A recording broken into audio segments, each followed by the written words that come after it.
Buenas noches, queridas participantes, ¿cómo están? Les saluda Esther Cabrera, coordinadora del taller. Ya estamos en nuestra tercera clase y feliz por estar con ustedes. Ahorita somos 8 participantes, en el cual ya vamos a dar inicio. Bueno, a las 8:30 sabemos que es el inicio de clase, ¿sí? A ver,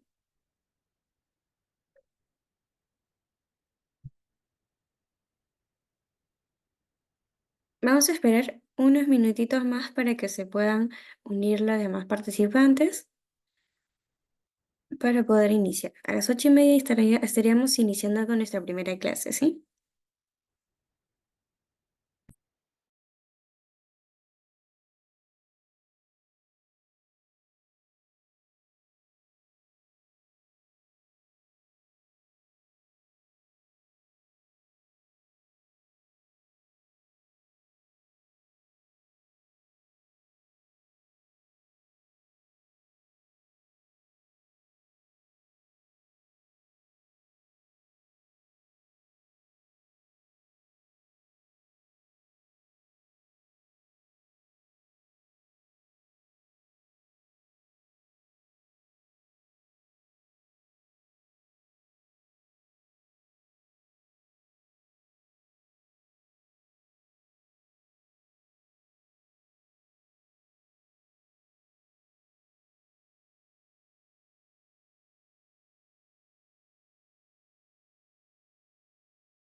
Listo, buenas noches, queridas participantes. Ya estamos a 4 minutos de poder iniciar nuestra tercera clase.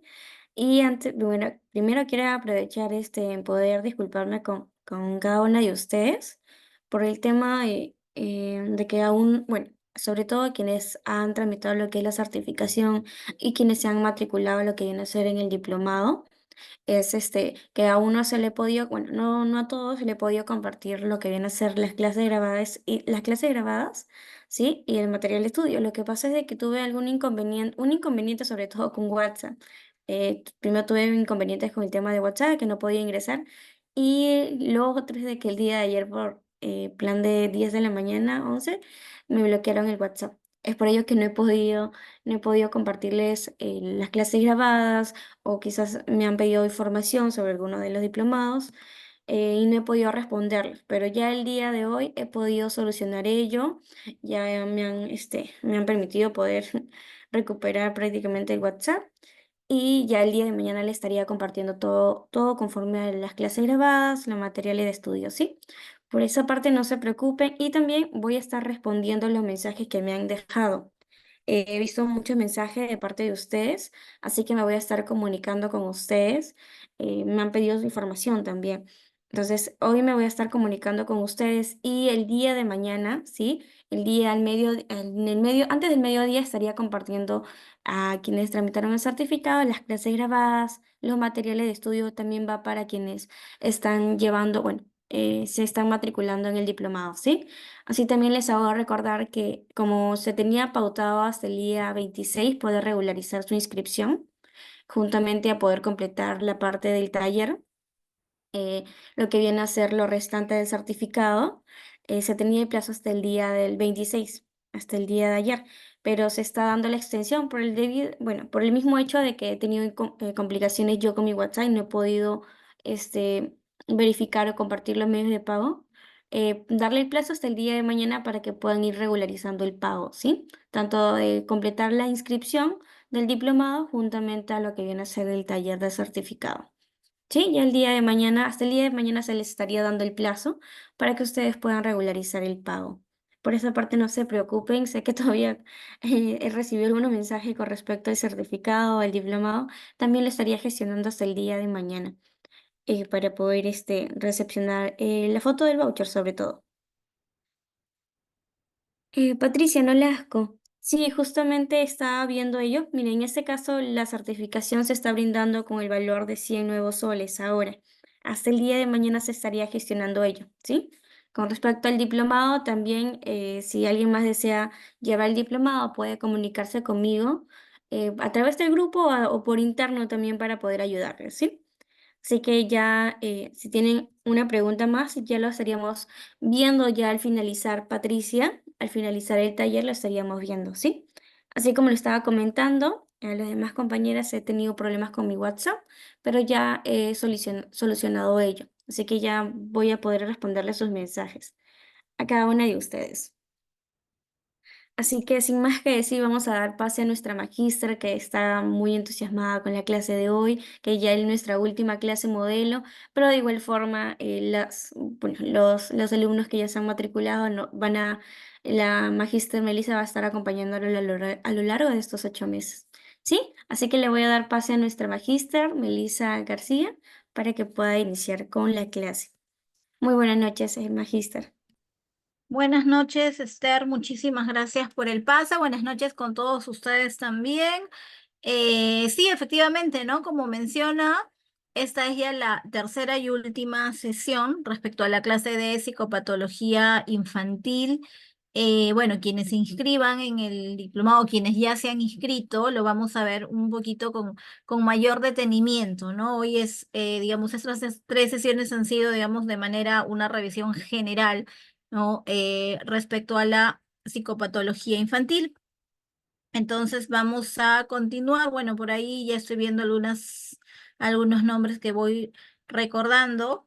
Voy a iniciar porque como podrán recordar, una hora a veces nos queda bastante corta, ¿no? Entonces, y hoy día sí o sí tenemos que concluir con todo lo que está previsto, ¿ya? Habíamos visto, lo último que vimos en la sesión anterior fue cuáles eran los factores que influían en el desarrollo de alguna psicopatología infantil. En este caso vimos que influían tanto los factores ambientales como los factores psicosociales, ¿no? Y mencionamos allí tanto el entorno afectivo, el sociocultural, principalmente los principales agentes que era la familia, la escuela, ¿no? El entorno social, entre otros.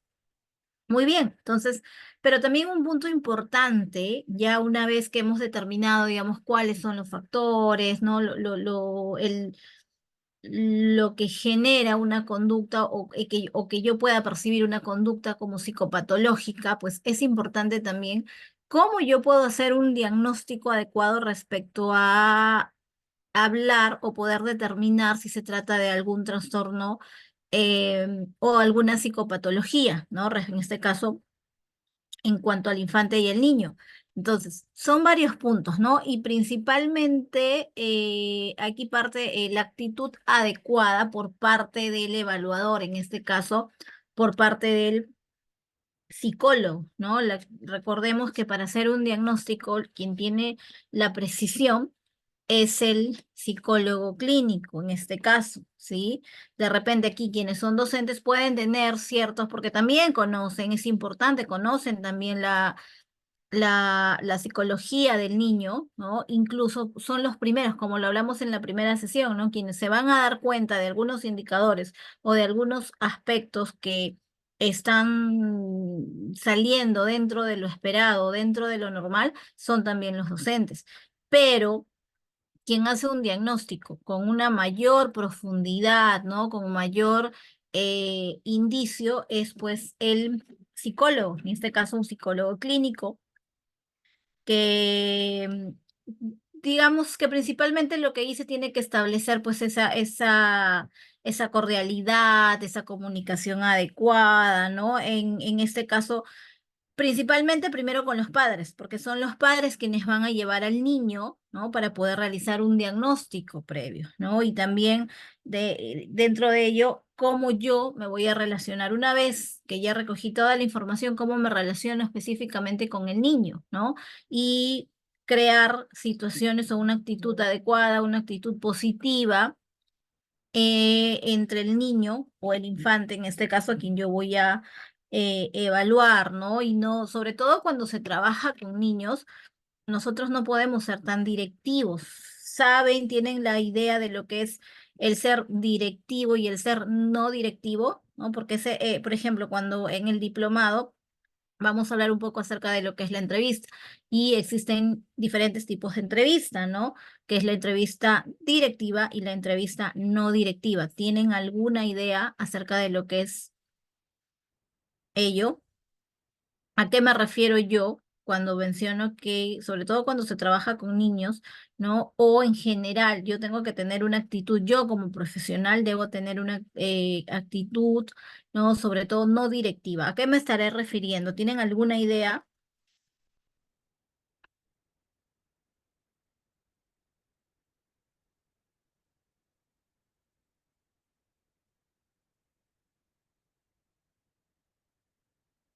Ok.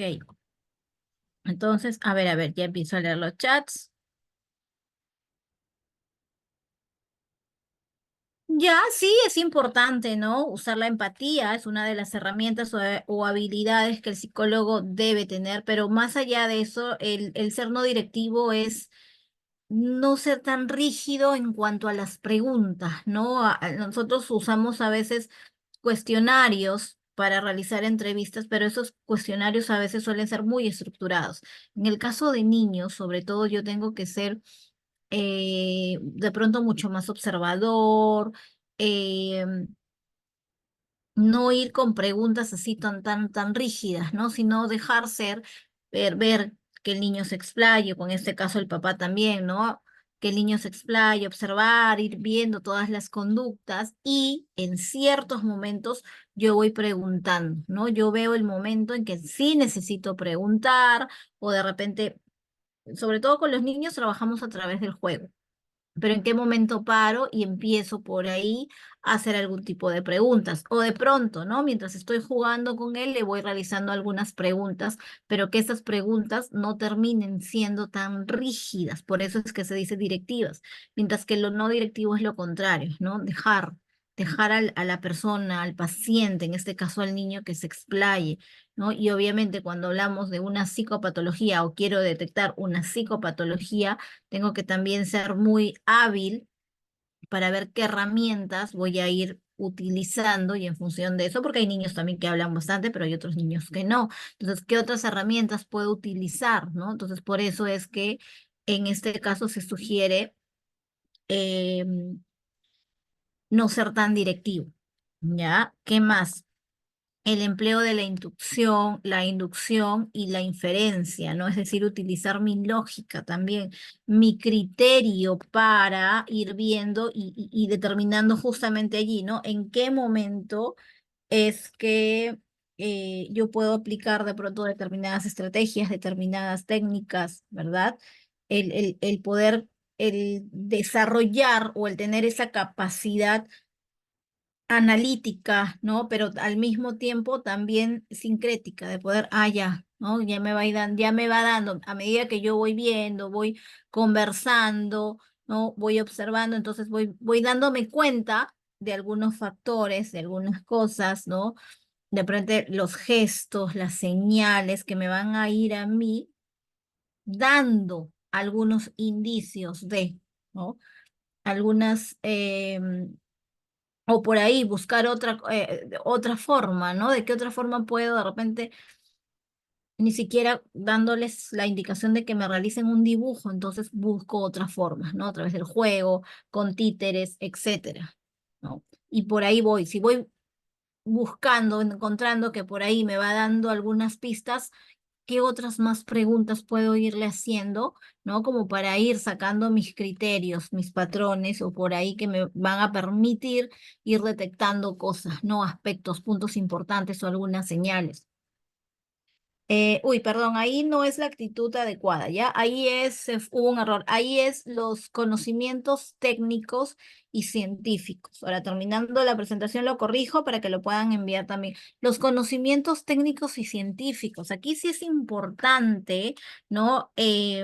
El conocer, el tener la formación clínica, sobre todo la base teórica, la información teórica y conocer acerca de los criterios diagnósticos, ¿sí? De los trastornos, de cuáles es la sintomatología de cada trastorno, ¿no? Por ejemplo, si un papá lleva a su niño y le dice, ¿no? Que mi niño no me hace caso, continuamente eh, me reta, me desafía en el colegio también, no obedece a las profesoras, se niega a seguir las indicaciones, eh, hace demasiado escándalo cuando le dan una negación incluso, entonces, y explota también, ¿no? O busca también al mismo tiempo fastidiar, ¿no?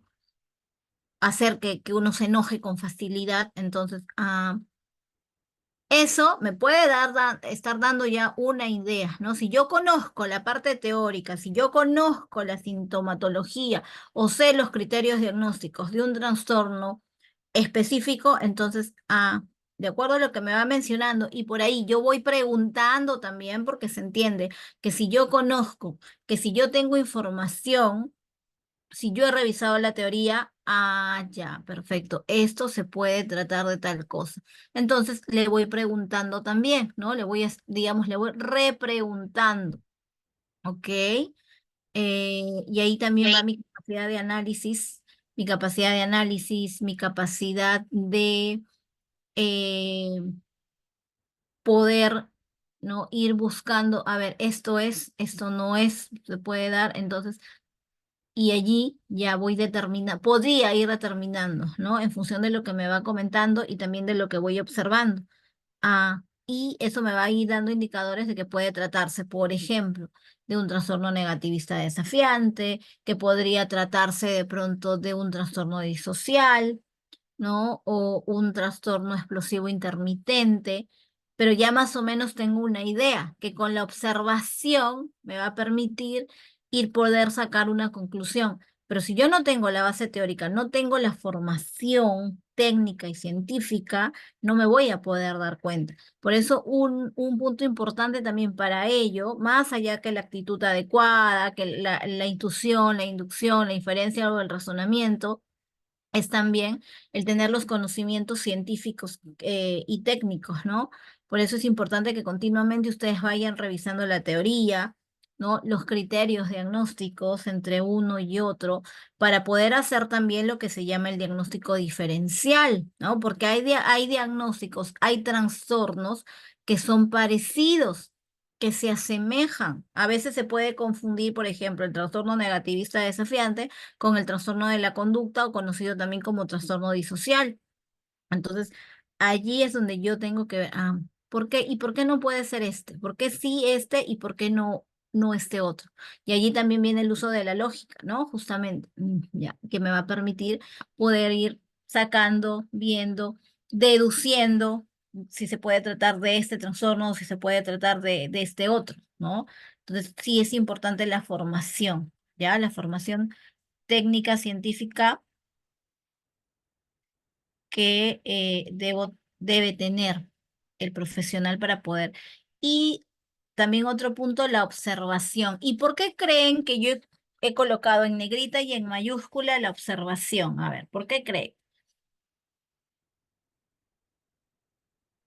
que yo diría incluso que es una de las claves o uno de los factores muchísimo más importantes que cualquier otro para poder también ayudar a determinar el diagnóstico en psicopatología o en los trastornos en general. ¿Por qué creen?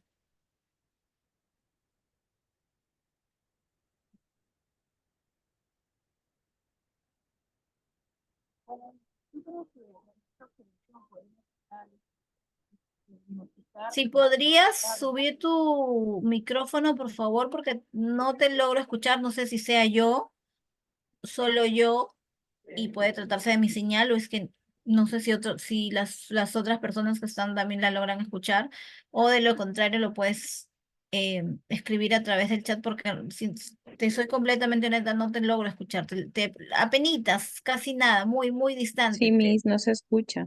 Ajá, gracias, Liz. La observación es muy importante porque a través de ello podemos diagnosticar lo que se observa en una persona o en un niño, ¿no?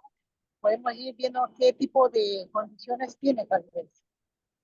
Ya, ok, muy bien, gracias, María Victoria, ahora sí te escuché. ¿Alguien más?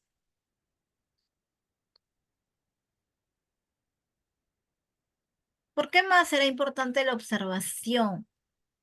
¿No? Y ustedes deben haber escuchado acerca del ojo, del famoso ojo clínico que utilizamos en psicología, ¿no? Ah, no, ya mi ojo clínico me va a permitir poder darme cuenta que es este trastorno y no ese otro. ¿Por qué? Mm,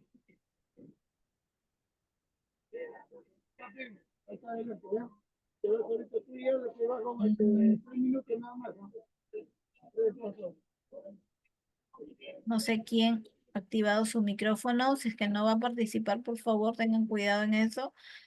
A ver, por ahí lo mencionó como lo mencionó su compañera, ¿no? La observación es sumamente importante y es, digamos, una habilidad que el psicólogo debe desarrollar con muchísimo más énfasis. ¿Por qué? Porque la teoría me puede decir una cosa, pero donde yo voy a aprender, donde yo me voy a dar cuenta efectivamente de que si se trata de este trastorno o no, es observando, viendo qué características presenta, qué conductas tiene, porque de pronto el papá, el padre de familia, me puede dar algunas, me puede decir lo que está pasando, ¿no? Me puede dar, me puede decir, me puede describir la sintomatología, pero de pronto lo que yo observo no es efectivamente o no es tal cual me lo ha mencionado el papá, o de repente presenta otras características y no solo los que me ha mencionado el papá, ¿no? Y muchas veces, por ejemplo, en el caso de un niño con autismo, ¿ya?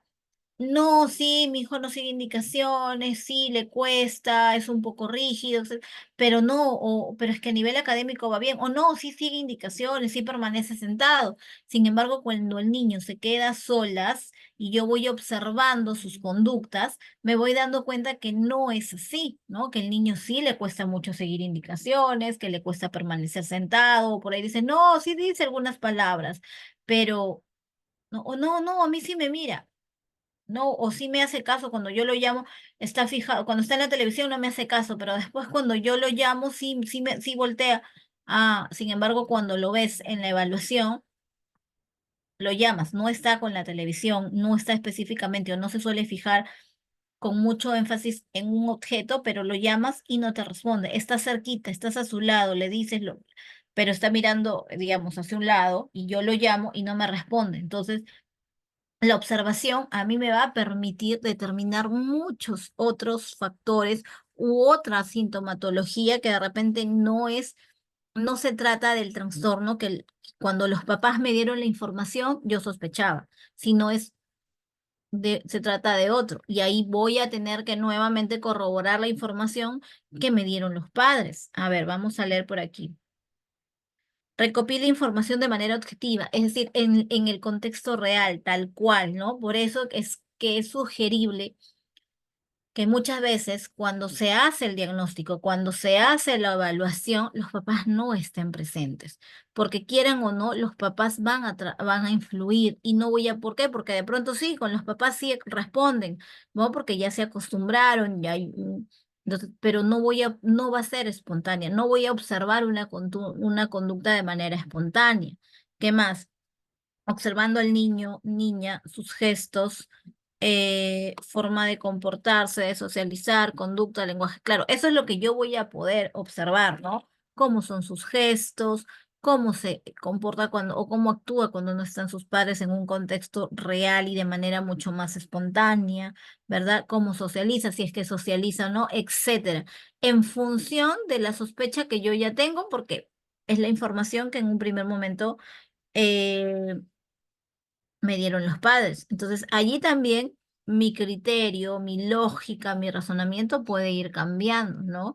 Y después, cuando ya converso con los padres o vuelvo a conversar con los padres, les puedo hacer otras preguntas o repreguntar en función de ello. Si el niño tiene esquizofrenia, ¿cómo se trabaja con esos estudiantes? Ojo que no estamos hablando todavía a nivel de intervención, ¿ya? Estamos hablando acerca del diagnóstico, cómo ir haciendo el diagnóstico, ¿de acuerdo? Y ahí también voy a tener que tener mucho, primero, ¿no? Si yo tengo la sospecha de que es esquizofrenia, puede que se trate de otro trastorno también o un trastorno asociado, ¿ya? Ahora, en el caso de la esquizofrenia, digamos, sí se presenta, sí hay casos de esquizofrenias, de esquizofrenia en niños, pero no es que sea un patrón tampoco muy común, ¿no? Generalmente la esquizofrenia aparece en la adolescencia, en inicios de la edad de la adolescencia y se da en adultos, pero, por eso repito, puede darse de inicio también en la niñez, pero no es, digamos, de manera muy persistente como por ejemplo como se observa en el caso de una depresión infantil, que hay muchos más casos. Ahora, esto es igual, volviendo al tema, estamos hablando a nivel de, eh, ya, si el estudiante tiene 13 años, sí, pues ahí sí ya puedo detectar de inicio en la adolescencia o de inicio temprano, ¿no? Esquizofrenia, pero de inicio temprano, ¿ya? Eh, Ya estamos hablando de adolescentes, ¿ah? Ahorita aquí lo que hemos estado viendo es básicamente niños, ¿ya? Pero para que no te quedes con la duda, igual, yo lo que primero tengo que hacer la observación. ¿Qué características, ¿no? me van a dar a mí el indicador de que este niño puede tener esquizofrenia? Entonces yo primero, por eso es que es importante hacer la entrevista a los papás y recabar toda la información posible. Y con él también, ¿no? Allí puedo definitivamente voy a tener que tomar una prueba proyectiva, porque en las pruebas proyectivas me va a reflejar también desde la forma en que dibuja, cómo me está dibujando. Entonces, me va a ir dando indicadores, desde la forma en que yo, cuando le empiezo a hacer las preguntas, ahora, no sé si si ya tiene un diagnóstico o es la sospecha de que se trata de una esquizofrenia, ¿no?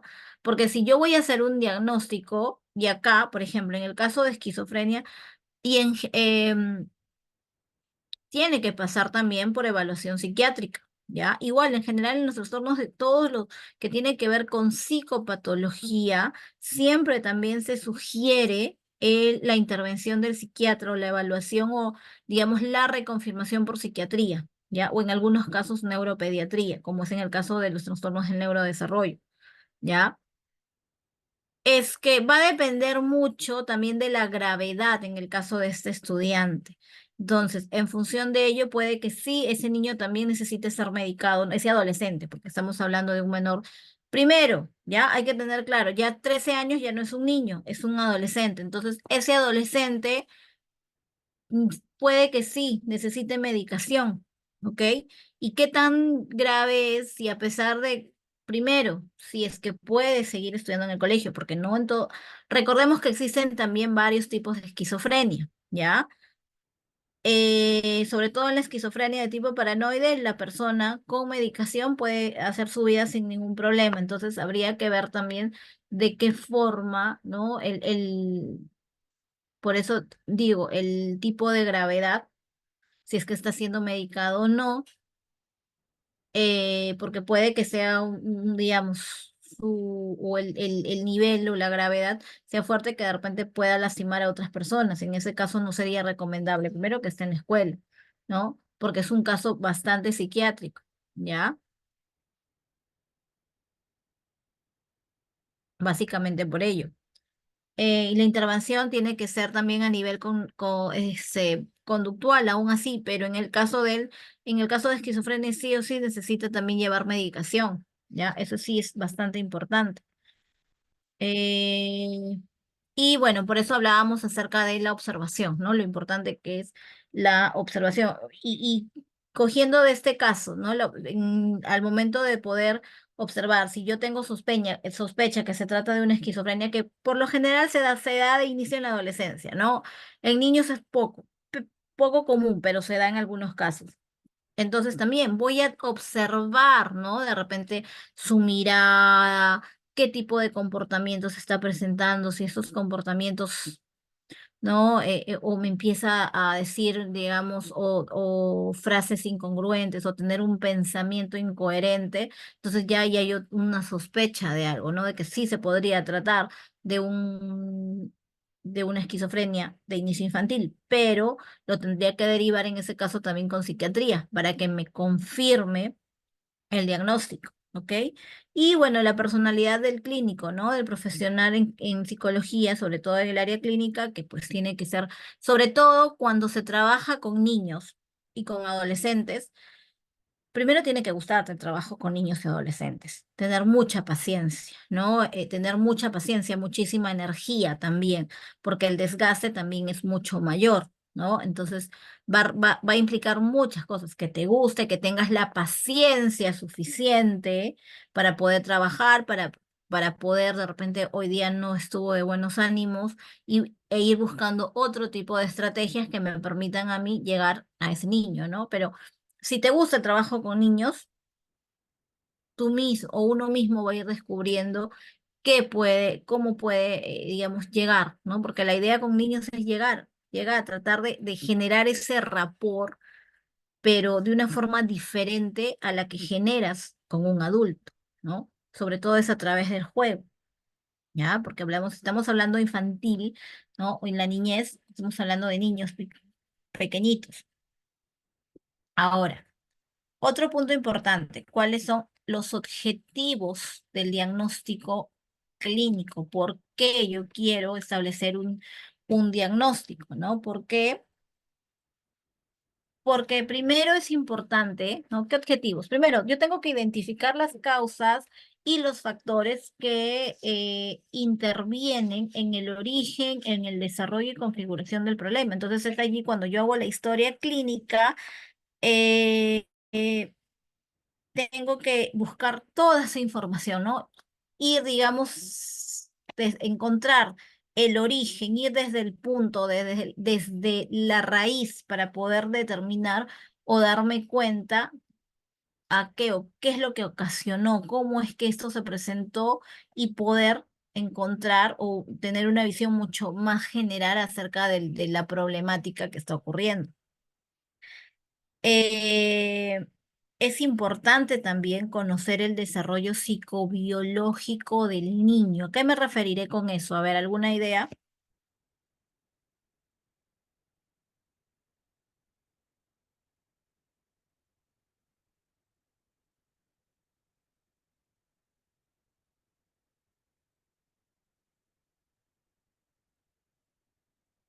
Primero, es decir, aquí tiene que ver con conocer, ¿no? Es, digamos, ver la sintomatología, la estructura, cómo es, cuál es el desarrollo, ¿no? Psicobiológico del niño a una determinada edad y otra, o lo que habíamos visto desde el inicio, ¿no? ¿Qué cosas se esperan a determinada edad? ¿Por qué? Porque en función de eso voy a poder determinar si un papá me empieza a dar, ¿no? O describir la problemática que su hijo está presentando, ok, no, pero es, por ejemplo, ¿no?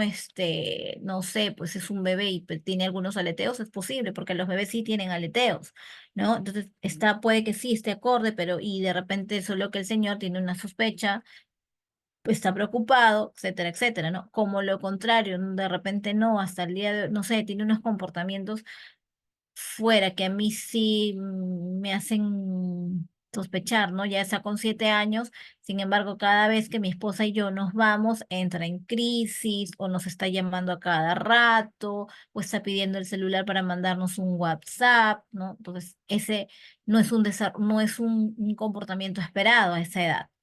Entonces, eso es importante también, conocer las estructuras, ¿no?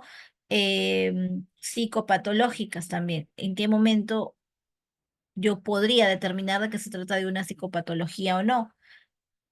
Aquí, en el punto 3 que podría ser parecido al 2, ¿no? ¿Qué nos dice? Identificar las estructuras psicopatológicas que intervienen, valorando juntamente los síntomas, los síndromes y las enfermedades, ¿no? Es decir, buscar e ir indagando, ¿no? Desde el momento en que llega a la consulta, eh, ir observando y preguntando sobre todo los antecedentes o cómo es la sintomatología, ¿no? ¿Qué más está observando usted?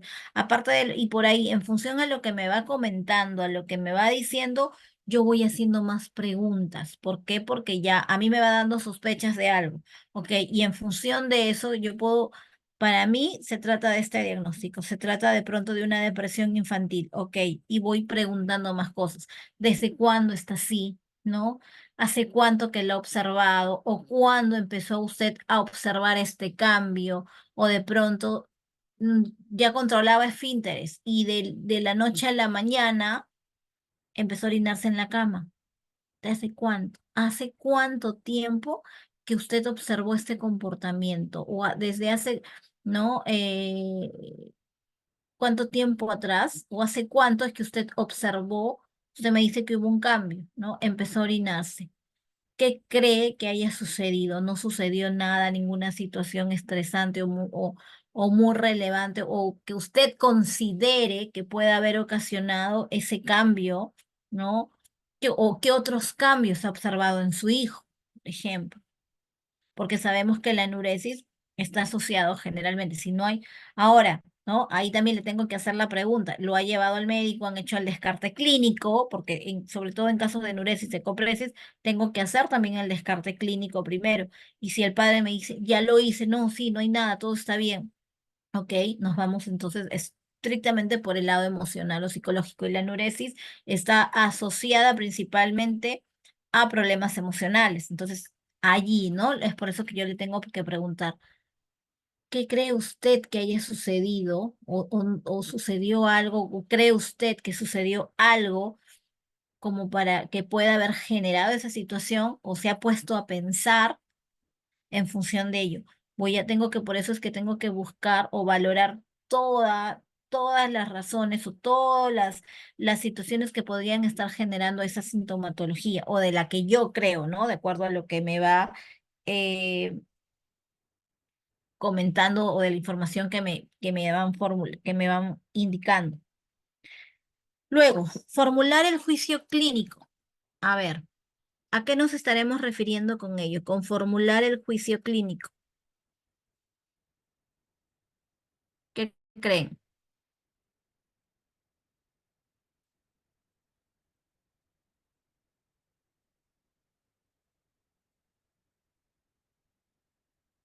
¿Alguna idea?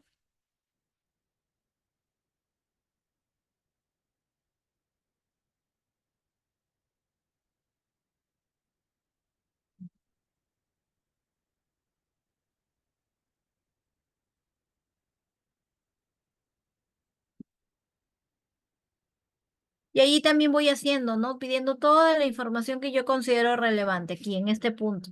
Entonces, con toda esa información, perdón, con toda esa información que me han brindado, que me han dado, yo voy a poder establecer,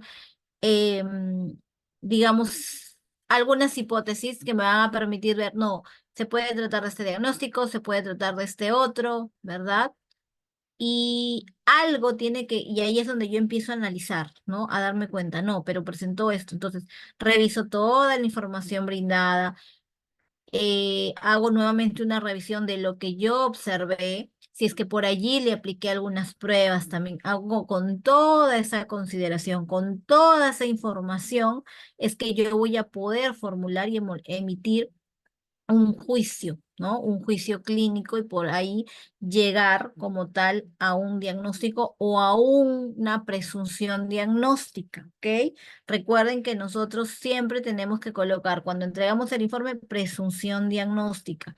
Y es por eso, y sobre todo cuando se trata de psicopatología, tengo que derivar también o hacer la interconsulta con otro profesional, que en este caso puede ser el psiquiatra o el neuropediatra o a veces el neuropsicólogo también, ¿ya? ¿Para qué? Para que en función de eso, una vez que ya yo tengo establecido, ¿no? Mi diagnóstico presuntivo, ¿ok? Entonces poder preparar el camino para la intervención, es decir, para poder, una vez que ya yo tengo la información y que para mí se trata de este diagnóstico, de este trastorno, entonces yo voy a tener, yo voy a poder en función de ello establecer el tipo de intervención que voy a realizar con ese niño, ¿verdad? Qué es lo que voy a hacer, los objetivos, qué voy a trabajar o qué es lo que quiero trabajar, ¿no? En un primer momento y plantear objetivos en estas primeras semanas, en este primer mes, qué es lo que quiero trabajar y así, para que, y toda esa información es la que yo le tengo que explicar al padre también, ¿no? Una vez emitido un informe. Muy bien, a ver, fases del proceso diagnóstico. ¿Ya? En cuanto a las fases, existen 5 fases. La primera fase es donde nosotros vamos a identificar el problema. Vamos a hacer, y una vez identificado el problema, vamos a realizar la planificación del procedimiento. ¿Ok? ¿Y cómo creen que yo identifico el problema? A ver.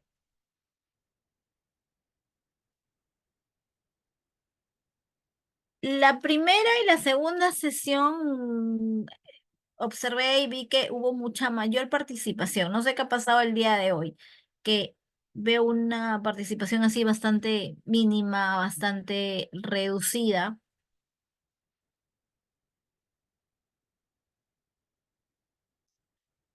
A ver, quiero ver cuántos participantes, regular participante. ¿A qué nos estaremos refiriendo cuando yo hablo acerca de la identificación del problema?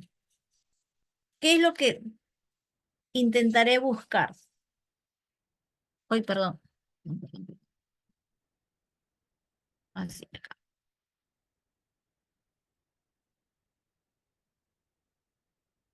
La identificación del problema, ¿no? Es cuando yo tengo el primer contacto con la familia y con el niño específicamente, ¿ok?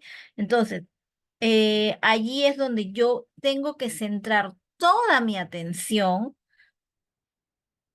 en todos mis sentidos y desarrollar mucho lo que es la capacidad de escucha activa en la información que me va brindando el paciente, o bueno, el papá en este caso, porque son los padres, o los cuidadores, porque a veces tampoco los llevan los padres por trabajo, los cuidadores, con lógicamente la indicación de los padres, ¿no? Toda la información que ellos me van brindando. Yo voy a ir entonces en función a la información que ellos me van brindando, yo voy a poder ir identificando y de acuerdo también a mis conocimientos técnicos o científicos, eh, poder ir identificando de qué se trata, ¿no? O de qué podría tratarse.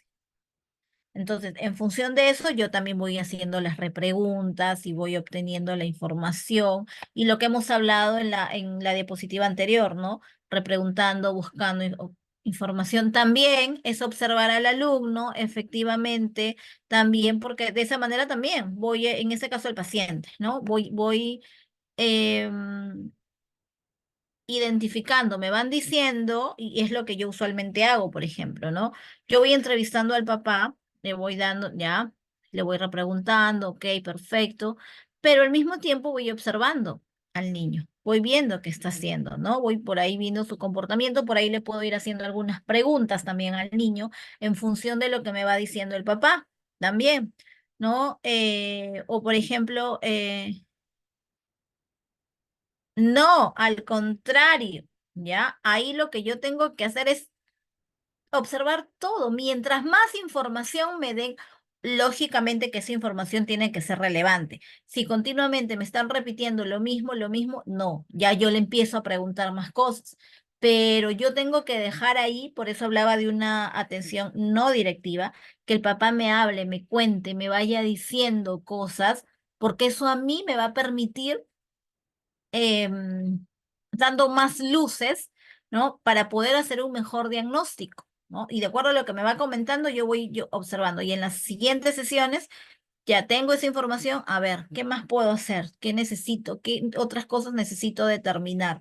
Ok, perfecto. Entonces, al contrario, mientras ellos me comenten, me digan más, mucho mejor. Y yo también le puedo ir preguntando, ¿no? O haciendo preguntas en función a lo que ellos me van comentando, ¿ya? Entonces, allí es donde, ajá, y no, entonces, de acuerdo a eso, yo creo que es esto, ¿no? Se trata de este trastorno, entonces por allí voy a partir y por allí voy, y eso me va a permitir incluso también poder determinar, si es que le voy a explicar algún tipo de prueba, qué pruebas también le voy a aplicar, ¿no? En función de lo que he ido observando y en función de la información que me han, brindado los padres, ¿no? Pero para eso también tengo que conectar con el niño, tengo que establecer una mejor comunicación y como les decía, es a través del juego, ¿no? Cuando son niñitos más grandes, sí, me pueden ir dando información, pero también a través del juego, a través de títeres, también funciona, sobre todo con niños pequeños, con un dibujo, porque a veces, por ejemplo, van niños de 9, 10 años que son un poco, o con sospechas, por ejemplo, de un trastorno negativista desafiante, a veces no quieren responder. Entonces yo tengo que buscar otras formas, ¿no? Puedo aplicarles una prueba, por ahí algún encontrar algo que de repente les llame la atención, los motive, no, no quiero nada, ¿no? O a veces sucede también eso en adolescentes.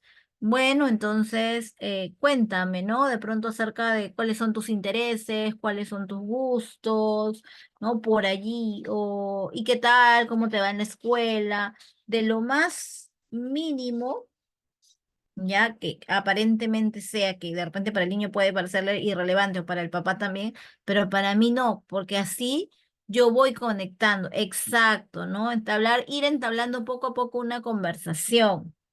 Es en el caso de los niños un poco más grandes. En los más chiquitos es con títeres, con juegos, ¿no? Algo que los motive, igual que les llame mucho la atención, ¿no? Y les puedo, por ejemplo, preguntar cómo es hablarle del colegio, em, cuáles son sus intereses, qué juegos, ajá, cuáles son los juegos que les gustan, por ahí, o sus comidas, sus principales intereses, de pronto si tiene amigos. Entonces, eso, y por ahí me puede ir respondiendo, y ahí por ahí se van soltando, ¿no? Van sentando. De repente en la primera sesión o en la segunda sesión no fue tan espontáneo, pero en la tercera y cuarta sí. Entonces, y ahí ya voy buscando yo más luces, me va dando más luces porque ya conectó conmigo, ¿no? Por eso incluso, por ejemplo, con niños grandes que ya están en la prepubertad o previo a la pubertad, yo tengo que ir conociendo incluso hasta términos, ¿no? Que ellos usan, juegos, y con los más chiquitos igual, saber qué programas, ¿no? Los programas infantiles, para que en función de eso también puedo conectar. Eso es algo que también ayuda mucho, sobre todo, ¿por qué? Porque el niño se siente identificado, ¿no? Ah, sí, él sabe, y tú sabes esto, ay, tú también has visto. ¿No? Exacto. Entonces por ahí eh, ya enganchas y vas a poder también observar más cosas, ¿no? Y eso es bastante interesante. Y eso te va a ir conllevando a otro tipo de situaciones, ¿no? Y empezar a preguntarle ya más acerca de su familia, de su entorno más cercano, de sus amigos, porque de repente a veces yo no puedo preguntarle ni siquiera de los amigos, ¿no? Con los adolescentes que son callados o cerrados, justamente, pues no tengo que buscar algo que yo sepa que a ellos los va a conectar.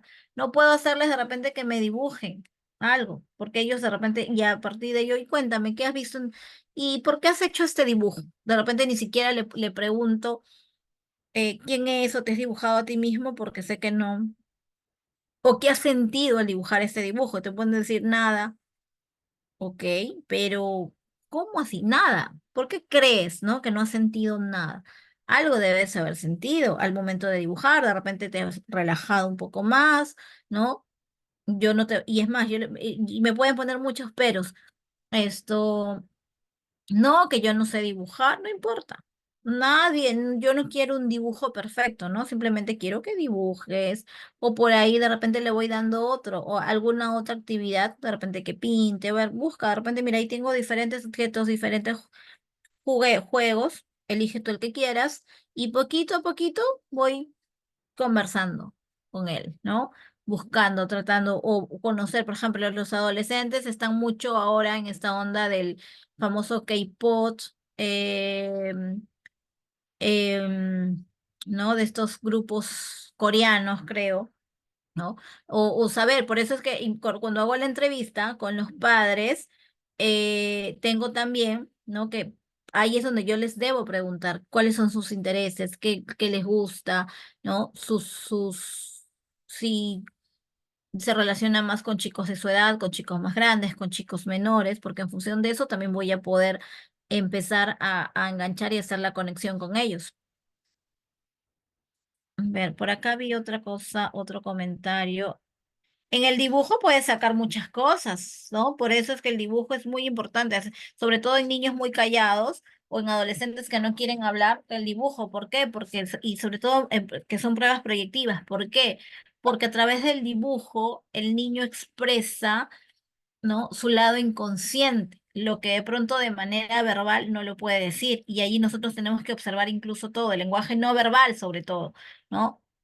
No expresa, no habla, es callado, cómo está, su postura, ¿no? Bueno, que eso también lo vamos a ver en las sesiones cuando hablamos específicamente de los trastornos, ¿no? Entonces sí, con los dibujos es muchísimo, incluso hasta yo le puedo decir, no, que no me lo dejen en blanco, sino que me lo pinten de pronto, porque quiero ver, ¿no? Cuáles son sus colores. Saben que la psicología del color también es bastante importante e interesante. ¿Cómo se podría tratar de hacer el trabajo? Se sienten observados. Tuve una alumna que mientras le daba la apertura, ella estaba muy seria y respondía sí o no. Sí, también. Entonces, no forzar, no podemos forzar, ¿no? Y en una primera sesión, bueno, entiendo, tú eres docente, es lo que entiendo. No forzar, sino poco a poco. Por eso te digo, hay que buscar aprender, ¿no? Saber más de ella, averiguar, indagar información, cuáles son sus gustos, cuáles son sus preferencias y por allí empezar a conectar, ¿no? Mira, yo te cuento te cuento que tengo una hija o que tengo, así no la tengas, ¿ya? O mi hermana, ¿no? Que le gusta esto, tú sabes de qué se trata, tú sabes cómo es y por ahí engancho. Y funcionando. Por eso va a depender mucho de la habilidad que tenga en este caso el docente o el psicólogo, sobre todo porque estamos hablando a nivel de diagnóstico y recordemos que quienes hacen el diagnóstico son los psicólogos, ¿ok? El docente puede apoyar, puede ayudar, ¿no? Porque a mí me va a dar estos, claro, digamos, monitorearla en el colegio, pero sí es importante también que en estos casos, ¿no? Conversar con los padres, tener una comunicación bastante cercana y continua con el padre de familia para que eh, saber, ¿no? Si es que está yendo a terapia o no, porque en ese caso habría que indagar, o sobre todo con la familia, porque es así, ¿no? Ella suele ser así bastante seria o rígida solo en el colegio o también es así en la casa, ¿no? Indagar y si es que es necesario que pueda pasar por una evaluación psicológica también por medio de los dibujos hasta que te dan confianza tanto como vos y el niño. Sí, porque una vez que tú ya ves el dibujo, les empiezas a preguntar, ¿no? De poquitos y poco a poco el niño se va soltando mucho más. Y por la experiencia yo podría dar fe de eso. Para un niño de 10 años con padres separados a ver, para un niño de 10 años con padres separados desde los 5 años, la terapia es ir los tres juntos. Habría que ver cuál es la dificultad. Mira, si tiene un niño de 10 años que ya los padres están separados hace 5 años, en primer lugar, el niño debió ir a terapia desde que se generó o desde que se dio la situación de separación, porque lógicamente es un proceso, no hay un duelo. ¿Por qué? Porque ya su noción, su idea de familia ideal, que es papá, mamá, hijo o hermano, si es que lo hubiese, cambia, ¿no? Entonces cambia toda su estructura familiar.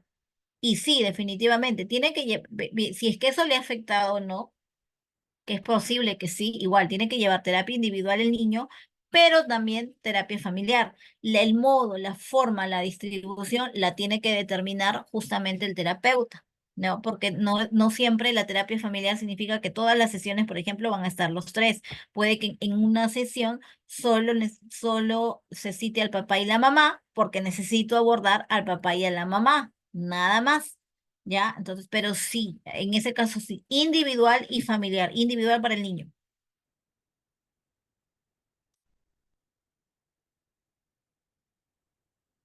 La madre llegó preocupada porque pensó que su niña de 13 años podría ser lesbiana porque ella solo le hablaba de una amiga que le gustaba. Que ahí habría que evaluar otros factores también, ¿ya? No necesariamente, habría que analizar mucho más, ¿ya? En el caso de esta adolescente. Muy bien, a ver, entonces, una vez ya hemos conectado, ya saqué información, ¿no? Ya vi cuál por dónde va el problema, empiezo con toda la recogida de la información. Lo que es, conocemos también como anamnesis o historia clínica, ¿no? Donde yo voy a preguntar, o sea, ahí es enganchar, conectar, saber por dónde va el asunto, pero también es importante eh, obtener toda la información posible, ¿ok? Toda la información que es necesaria para que me va a ayudar a mí desde el proceso de la concepción, ¿no? Si ese niño fue deseado o no, si fue planificado, cómo fue el embarazo, si hubo problemas, si hubo de pronto em,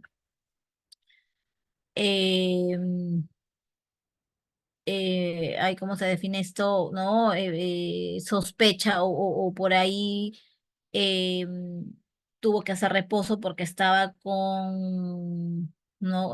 Con peligro de poder abortar, ¿no? Entonces, todo eso, si hubo problemas emocionales, cómo fue el parto, si fue por cesárea, si llegó a término o no, si lloró al nacer, que son datos sumamente importantes, ¿no? ¿Cuál fue su Apgar, por ejemplo? ¿Recuerdan? ¿Saben qué es el Apgar? Me lo comentan por el chat, por favor, ¿no? ¿Cuánto fue su Apgar?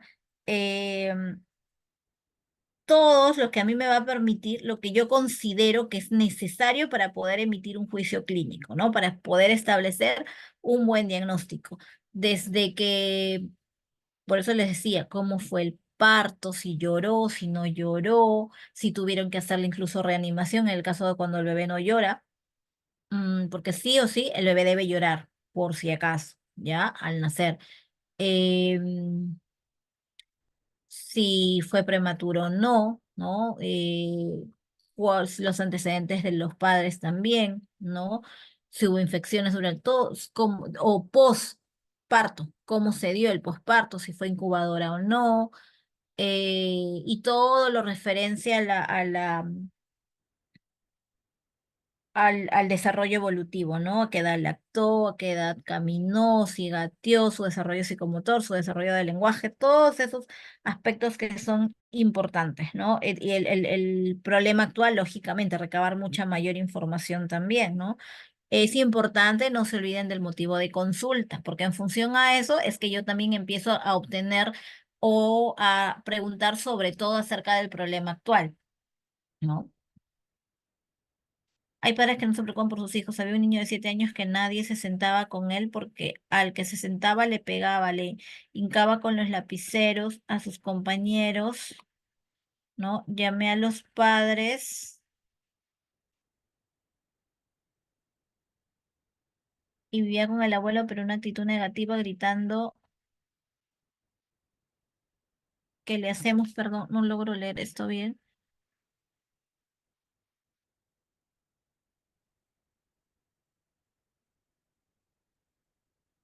Que le hacemos para el tiempo que nosotros vamos a encargarnos y bueno, no se puede hablar con él, ¿cómo se puede ver un niño de esa forma? Lo que pasa es que allí es, o sea, mientras la familia no apoye, pero ahí ya, como lo mencionaba en la sesión anterior, ¿no? Habría que también trabajar con el equipo directivo, porque esa es una forma de violencia, es un tipo de maltrato por negligencia, ¿no? Entonces, es un tipo de violencia y ahí a quienes correspondería es hacer una denuncia como tal, en este caso el equipo directivo. ¿Por qué? Porque el niño no está teniendo apoyo de ninguna parte, ¿no? Entonces, y bueno, sí, es todo un protocolo, todo un proceso, porque el niño tendría que ir incluso personal de DEMUNA o personal de SEM para hacer toda la evaluación, la indagación, y posiblemente ese niño sea quitado del seno familiar, porque en realidad no está recibiendo tampoco el apoyo, ¿no?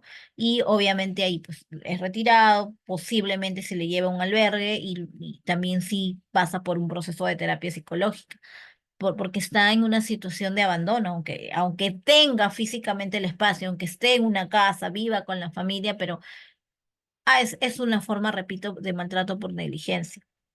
En la tercera fase es donde elaboración de la información, ya he recabado toda la información, ¿no? Y allí luego voy a dar pues ya todos los resultados en función de todo el análisis que he hecho, ¿no? De toda la información. Y, perdón, acá en la cuarta.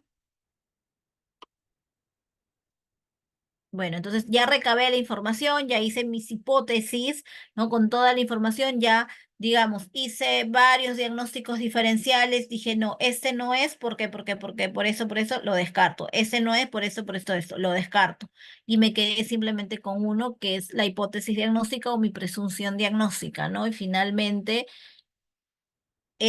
ya me corresponde dar los resultados, ¿no? Pero no solo de manera verbal, por eso siempre se entrega un informe físico, que es informe donde yo voy a detallar todo, ¿no? Desde los datos de filiación hasta los resultados y las recomendaciones, qué terapia es la que debe seguir, o qué tipo de intervención, qué le puedo recomendar a los papás e incluso qué le recomiendo al colegio también, ¿no? Yo, por ejemplo, cuando emito un informe, realizo para el niño, recomendaciones para el niño, y donde incluyo todas las terapias, si debe pasar también por psiquiatría o por neuropediatría, pautas para los padres o sugerencias para los padres y también para el colegio.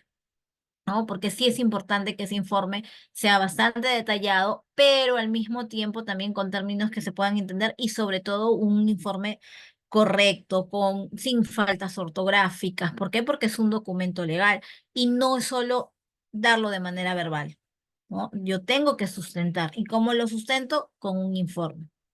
Muy bien.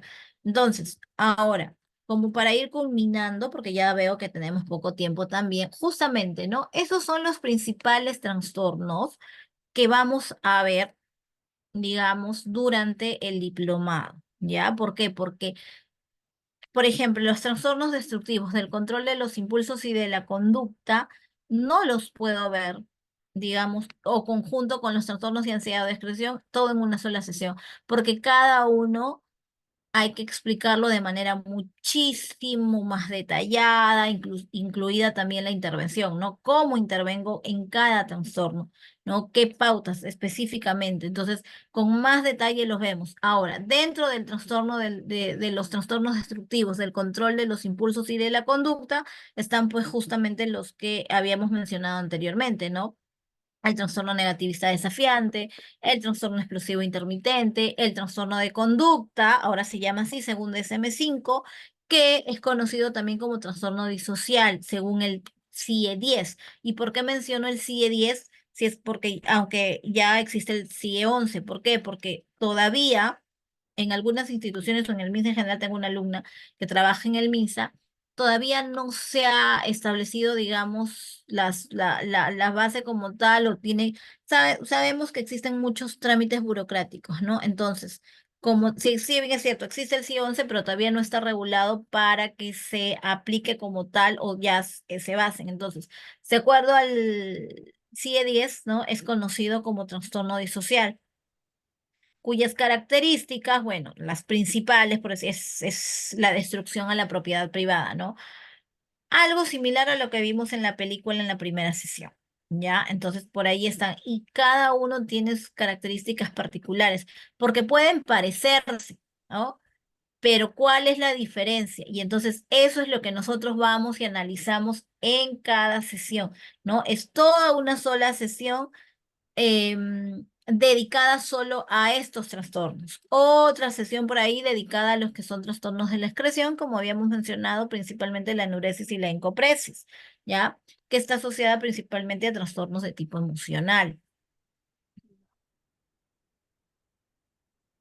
Lo de aquí, ¿no? Esto también, los famosos trastornos de ansiedad, que también se da en niños, la famosa ansiedad por separación, ¿ya? Que se da principalmente en niños, se da en adultos, pero también se da en adultos, pero no con tanta magnitud como lo es en el caso de niños, ¿ya? La ansiedad por separación. El mutismo selectivo también es otro de los trastornos que se dan con mucha frecuencia o que se observan en consulta, las fobias específicas, ¿no? Hay niños que le tienen miedo, por ejemplo, a las cucarachas, a las aves, a los perros incluso, ¿no? Fobia social, ya también, o trastorno de ansiedad eh, social, que también se le conoce así y el trastorno de ansiedad generalizada, que también se da en niños, ¿no?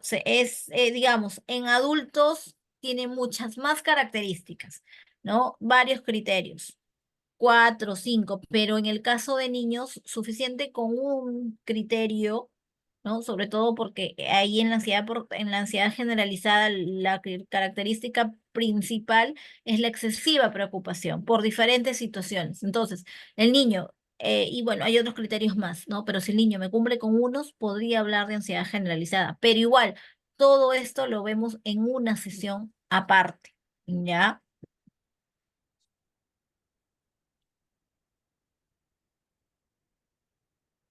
También los trastornos depresivos. Un ratito, perdón, voy a tomar un poquito de agua porque por lo que estoy hablando y hablando y hablando.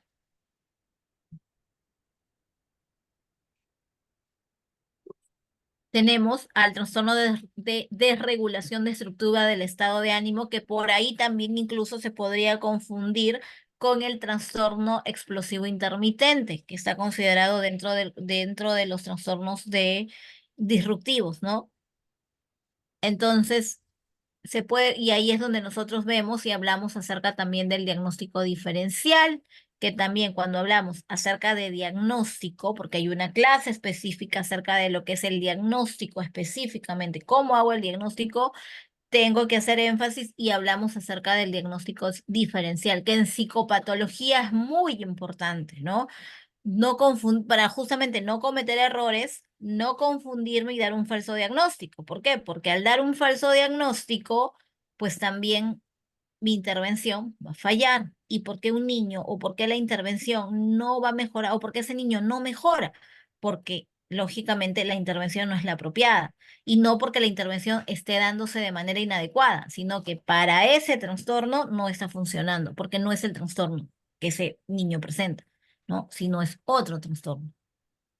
Depresión mayor, que también se da en niños, conocida como depresión infantil también, o también el trastorno depresivo persistente distimia, que también se da en niños, no se da solo en adultos, por si acaso, ¿ya?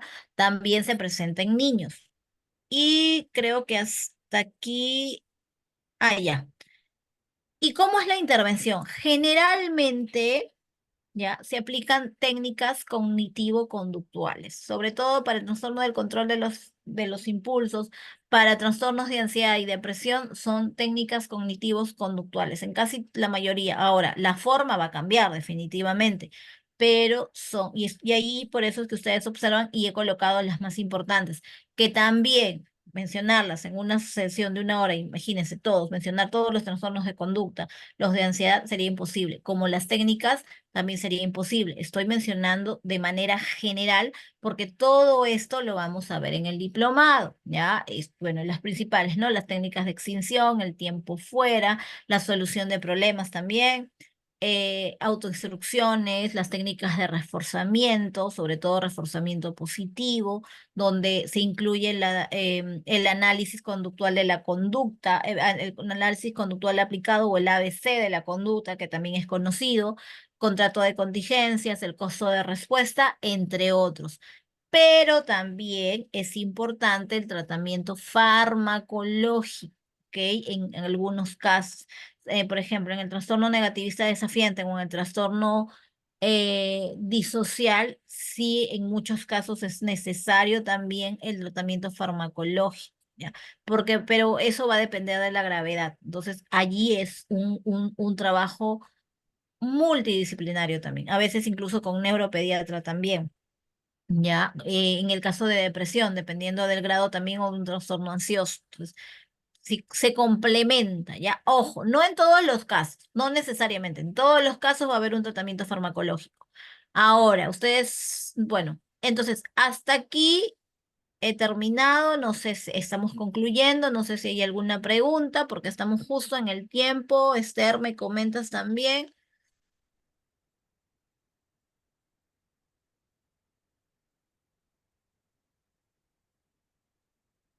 Buenas Sí. noches, ¿cómo están? Ya bueno, ya estamos culminando lo que es el taller, la tercera sesión. Y muchísimas gracias, Magíster Melissa. Como lo había notado, había un poquito menos de participación como en la primera y segunda clase, pero ahí vamos. Han estado de igual forma respondiendo Sara, Patricia, ¿no? Gacy y Mirta.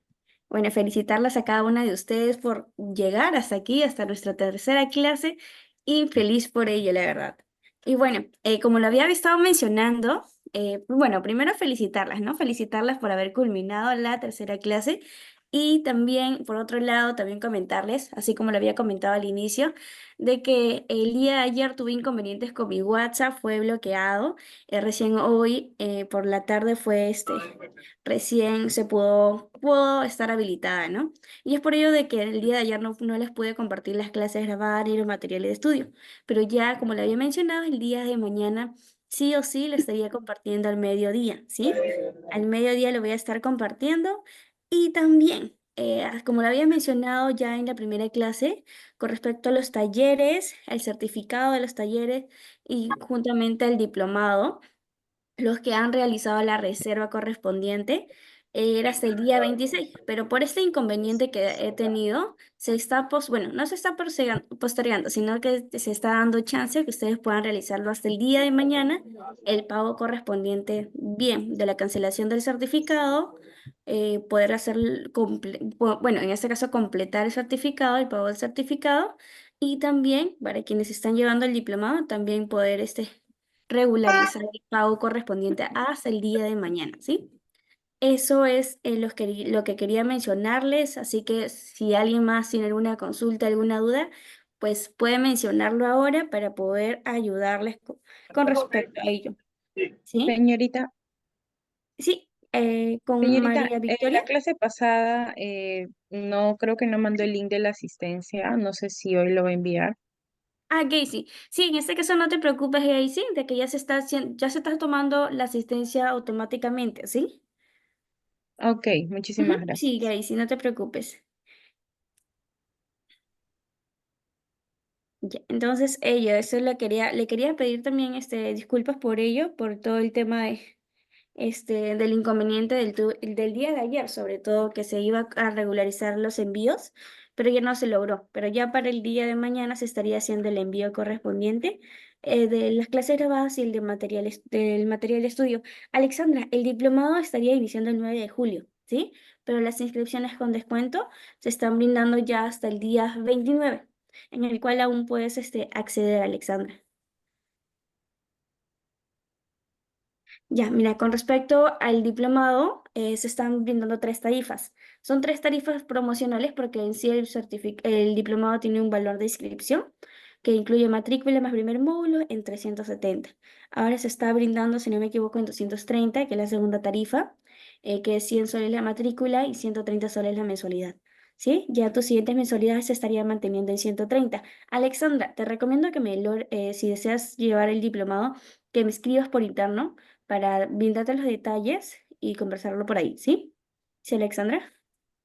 Son 8 meses del curso que se estaría llevando a cabo.